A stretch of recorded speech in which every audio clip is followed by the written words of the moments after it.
Welcome to Comic Talk, where everyone can come and indulge in all things comic related, whether it be movies, TV shows, cartoons, video games, or just comics themselves. If you love comic books, then show it by hitting that subscribe button to help this precious media that we all love thrive and flourish.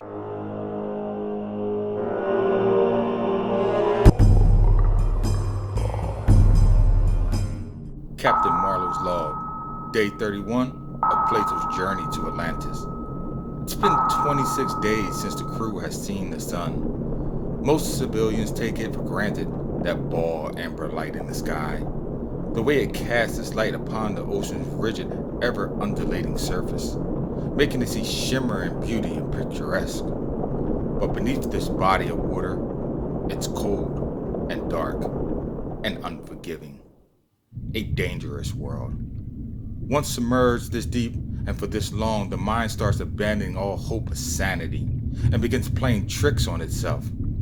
Maritime men call it fathom delirium. I choose to call it a different name. Chimeras of the mind. My deckhand Higgins, for this reason, had to be placed in the brig today for his own well-being. And I have to say also for the mental health of the rest of the crew. Death men, as we are called, I have to admit, as well as sailors as a whole, are a very superstitious lot. Me so included. Phantasmal stories of beautiful mermaids pulling lustful sailors beneath the waves, or mysterious eight-armed krakens rising up from the deep to crush whole galleys in its constricting embrace, have always fascinated me. But I took them for what they were, stories to frighten little children. But the legend of Atlantis, the island of Atlas, I always believed could be true. I don't think Plato, one of the world's most greatest minds, haphazardly just wrote him in his writings, even though there is no archaeological proof of his existence that has ever been discovered. The myth says it is here, somewhere near the base of the Mariana Trenches. The only thing halting its discovery is its civilization's king and protector, the dreaded Namor, the Submariner. Legend goes that he would rather kill anyone than allow his presence to be known to land dwellers. Sadly, this expedition, I fear, is no different. But I have come too far to let some specter guardian turn me back now. It is with some hope, and I must admit some trepidation, that I crouch inside the observation deck, longing for some sign of life. And out of the deep, I see it. At first, it is but a speck. It could be an alluring anglerfish whose bioluminescent body casts out phosphorescent light to lure its prey in. But then the light starts to grow. And oh God, it's beautiful. So beautiful. And that is how our story begins. Since his last radio broadcast, Captain Marlowe and his crew have not been heard of again. Could they be dead? Crushed like grapes beneath the ocean's weight? Or could they have really found the legendary city of Atlantis? The United States Navy is taking no chances, so they seek out and hire a Professor Randolph Stein, a man of science, a rationalist, and who has a history as a myth debunker. When an 18-inch mysterious footprint was discovered in the snow-capped Himalayan mountain range, he was called.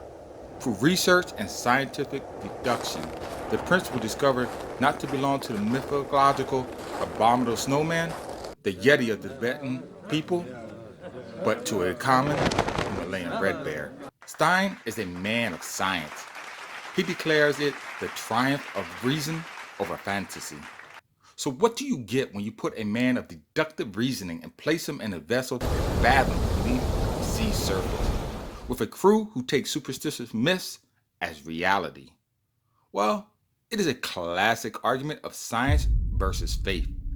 But what will the professor do when he hears unexplained sounds echoing against the ship's hull and sees opaque anthropomorphic figures swimming in the distance? Is it the chimera of his mind? Or is the legend of the Namor, the Submariner, true?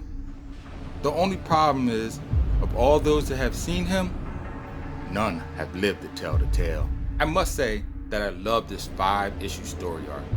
It spun Namor in a totally different light. In this alternative reality, Namor is not a superhero.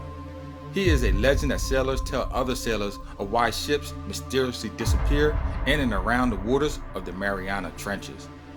This area of the ocean is called Black Waters, and for good reason too. It's never been charted by man, reminiscent of the Bermuda Triangle. The whole comic feels like a suspense thriller that slowly builds tension. Crew members are always at each other's throats, while at the same time battling their own internal demons. All this while Namor lurks in the background. The paint style art is a good choice for the story as well. It makes the scenes feel more realistic. With all these positive remarks, I must say I just have two gripes, one major and one minor. I do think the covers are a bait and switch hook routine for the covers. Each one has Namor either in it or alluding to him, when in fact, he's barely in the story. Which is minor for me, but I do believe is misleading. And two, I just hated the way the story ended. If it wasn't for this, I would have given it a much higher ranking than a 3.5 out of 5.